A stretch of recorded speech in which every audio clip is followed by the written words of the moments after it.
আমাদের Rajasthan road trip সিরিজে ফিরে আসার জন্য অসংখ্য ধন্যবাদ। পুষ্কর মেলা থেকে বেরিয়ে আমাদের গন্তব্য জয়পুর। যদি আমাদের আজমের ও পুষ্কর ট্যুরটি না দেখে থাকেন, আই বাটন থেকে পেয়ে যাবেন ট্যুরের লিংক। ডেসক্রিপশনে সমস্ত ট্যুরের সিরিজ দেওয়া আছে। আজমের থেকে জয়পুর দূরত্ব 133 কিলোমিটার। সময় লাগবে 2 ঘন্টা 47 মিনিট। আমরা রওনা হয়েছি 3টে নাগাদ। রাস্তায় এমন টুকিটাকি ফটোগ্রাফি করতে করতে পৌঁছে যাব জয়পুর। সুন্দর প্যালেস হোটেলে উঠেছি, পরে হোটেল দেখাবো। লাগেজ ড্রপ করে আমরা বেরিয়ে পড়লাম সন্ধেটুকু ইউটিলাইজ করতে। হোটেল থেকে 4.4 কিলোমিটার দূরে চলে এসেছি জয়পুরের বিড়লা মন্দিরে। ভারতবর্ষের আর সব বিড়লা মন্দিরগুলির মতো এটিও শ্বেত পাথরের স্ট্রাকচার। এটি লক্ষ্মীনারায়ণ মন্দির। ইতিহাস অনুযায়ী একজন মহারাজ বিড়লা পরিবারকে মন্দিরের জন্য 1 টাকায় এর জমিটি বিক্রি করেন। রামানুজ দাস ও ঘনশ্যাম বিড়লার নির্দেশনায় 1977 সালে এই মন্দিরের নির্মাণ কাজ শুরু হয়।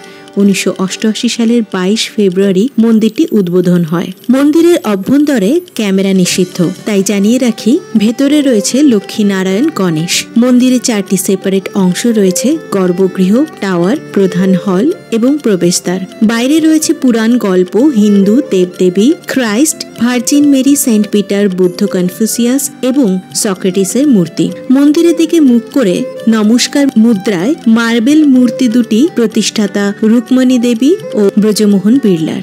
মন্দির ছাড়াও মাঠে রয়েছে বাগান এবং একটি ছোট গিফট শপ। মন্দিরের নিচে পাহাড়ের ধাপে রয়েছে BM বিড়লা ফ্যামিলির মিউজিয়াম এবং GP বিড়লা গ্যালারি। মন্দিরের পেছনে প্যানোরামিক ল্যান্ডস্কেপটি মতি ডোংরি প্যালেস ফোর্টের। ওখানে আমাদের আর যাওয়া হয়নি, কারণ এই সন্ধ্যেতে এন্ট্রি ওপেন নেই। কাল এখানে ফিরে আসা হয়তো হবে না। গুগল ডেটা অনুযায়ী ফোর্টটির একটি বেশ পুরনো ইতিহাস রয়েছে এবং এখনো রাজপরিবারের ব্যবহৃত একটি প্যালেস রয়েছে, যা অবশ্যই প্রাইভেট প্রপার্টি। সন্ধ্যে 7:30 থেকে 8:45 বাজে এখন। আমাদের হাতে অনেক সময়, তাই বিড়লা মন্দির থেকে 350 মিটার দূরে আমরা চলে এলাম মতি ডুংরি গণেশজি টেম্পল। মন্দিরটি দুর্গের একটি অংশ। গণেশ মূর্তিটি 500 বছরের পুরনো বলে মনে করা হয়। এখন সবে সন্ধ্যে 8টা। আমরা তাই চলে এলাম 2.5 কিলোমিটার দূরে অ্যালবার্ট হল মিউজিয়ামে। এটি রামনিবাস গার্ডেন রোডে সিটি ওয়ালের বাইরে নিউ গেটের অপোজিটে অবস্থিত। যদিও প্রবেশের সময় সকাল 9টা থেকে বিকেল 5টা, কিন্তু বাইরের সৌন্দর্য কিছু কম নয়। বেশ অনেকক্ষণ ধরে তাকিয়ে আছি এই লাইটিং এর দিকে।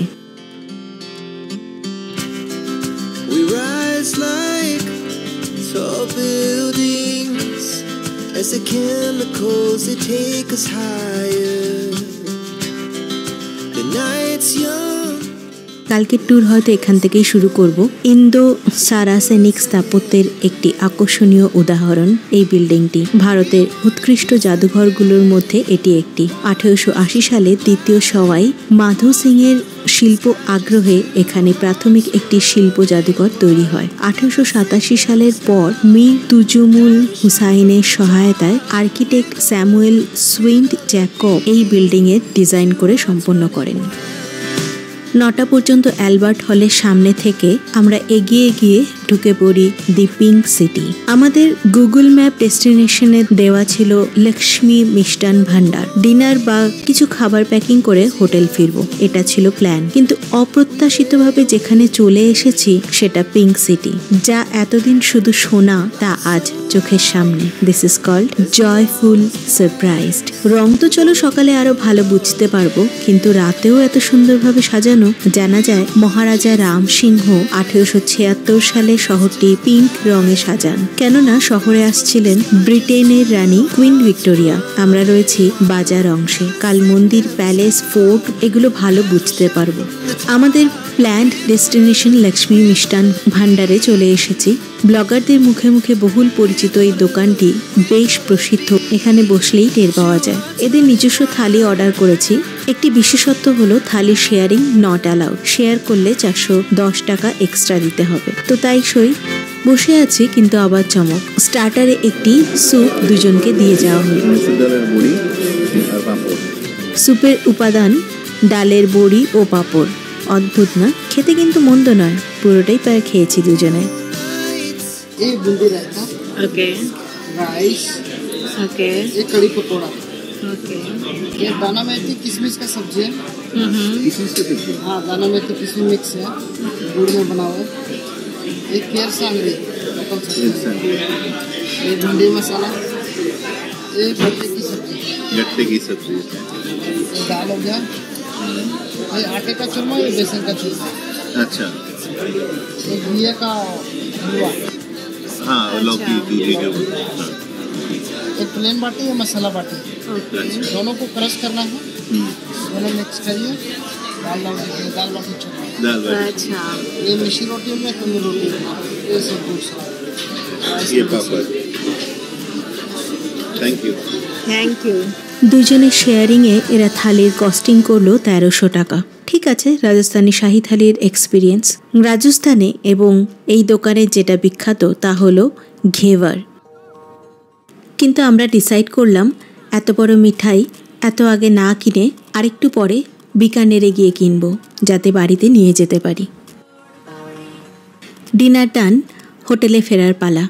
পিঙ্ক সিটি ছেড়ে আমরা বেরিয়ে যাচ্ছি। এখন রাত 10:15।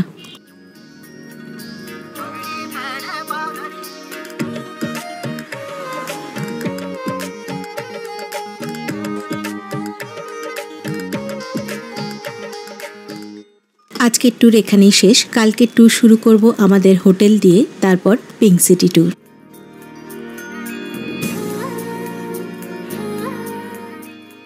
রানীমহল 11টা থেকে বুক করি 1500 টাকাতে। আপনাকে কখনো 1000 কখনো 1100 দেখাবে, পৌঁছে আরেক ঝামেলা। মালিক বলে আমরা 11টা থেকে বুকিং নিই না। অদ্ভুত, উনি ফোন করে বুকিং কনফার্মও করেন, কিন্তু যেহেতু পেমেন্ট হয়ে গিয়েছিল তাই সামান্য কথা উপকথায় আমরা রুম পেয়ে যাই। রুম সামান্য, তবে বিল্ডিং মহলের কায়দায় ডেকোরেট করা। প্রথমে ভেতর দেখাই, তারপর বাইরে থেকে। লোকেশন অনুযায়ী বেস্ট।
সাড়ে 9টায় আমাদের সঙ্গে থাকা চা বিস্কিটস খেয়ে আমরা বেরিয়ে পড়ি সিটি ট্যুরে। প্রথমেই পৌঁছাই অ্যালবার্ট হল, যেটা গতকাল এক ঝলক বাইরে থেকে দেখেছি। টিকিট কাউন্টারে কম্পোজিট টিকিট পেয়ে গেলাম, সুবিধেই হলো।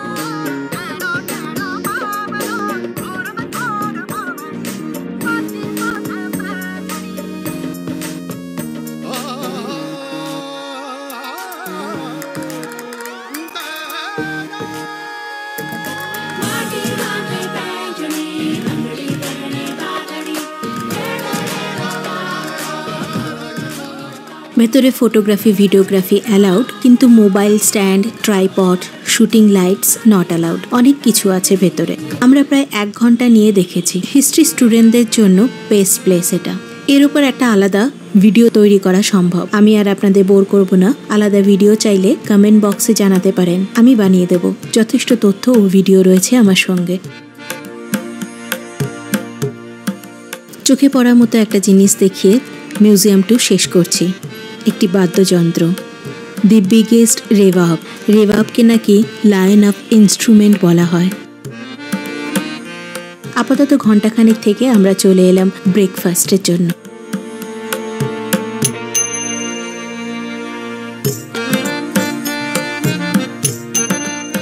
ব্রেকফাস্ট করে অ্যালবার্ট হল থেকে 2.5 কিলোমিটার দূরে চলে এলাম সিটি প্যালেস।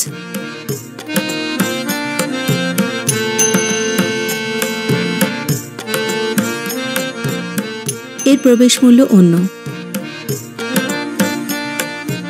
কম্পোজিট টিকিটে নেই। তো আমরা আর এখানে না গিয়ে পাশেই যন্তর মন্তরে চলে এলাম। এটি 200 বছরের বেশি পুরনো একটি জ্যোতির্বিদ্যা পর্যবেক্ষণ সাইট। এখানে 20টি ফিক্সড ইনস্ট্রুমেন্টস রয়েছে, যা জ্যোতির্বিদ্যায় প্রধান যন্ত্র বলা যেতে পারে। জয়পুরের প্রতিষ্ঠাতা রাজপুত রাজা সওয়াই জয় সিং যন্তর মন্তর নির্মাণ করেন। এখানে পৃথিবীর বৃহত্তম পাথরের সানডায়াল অর্থাৎ সূর্য ঘড়ি রয়েছে। রয়েছে আরও অনেক যন্ত্র যেগুলো জানতে ধৈর্য ও সময়ের প্রয়োজন। যন্তর মন্তর থেকে এবার আমরা এগিয়ে যাব পিঙ্ক সিটির দিকে। এখান থেকে 850 মিটার দূর ডেস্টিনেশন হাওয়া মহল।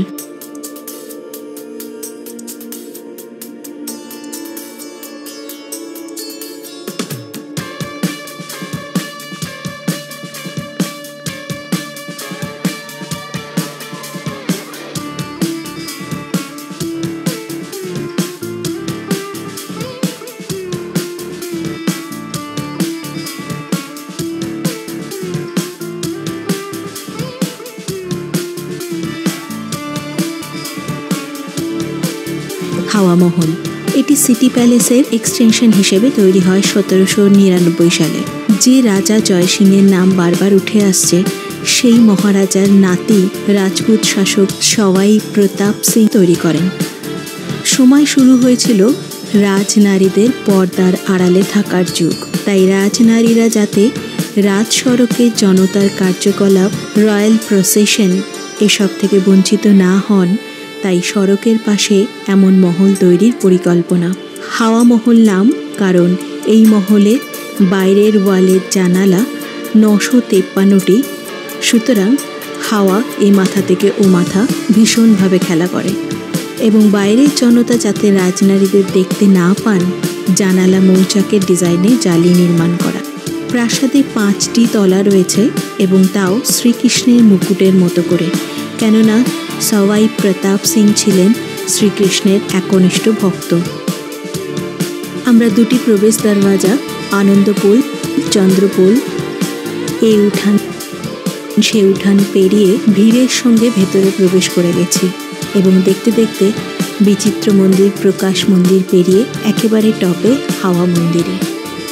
প্রাসাদের ডিজাইন এমন যে প্রাসাদে বিপুল হাওয়া কোনায় কোনায় চলাচল করতে পারে, তাই প্রাসাদের নাম হাওয়া মহল। একেবারে উপরে 3টি ফ্লোরে পুরু একক কক্ষ, এগুলো যথাক্রমে বিচিত্র মন্দির, প্রকাশ মন্দির এবং হাওয়া মন্দির।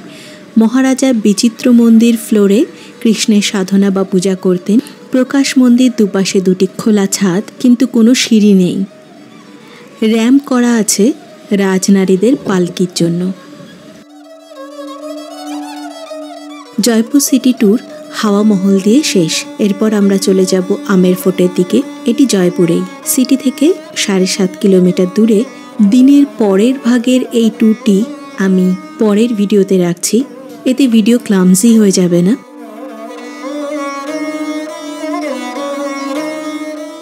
ফিরে আসুন আসছে শুক্রবার সন্ধ্যে 8টায়।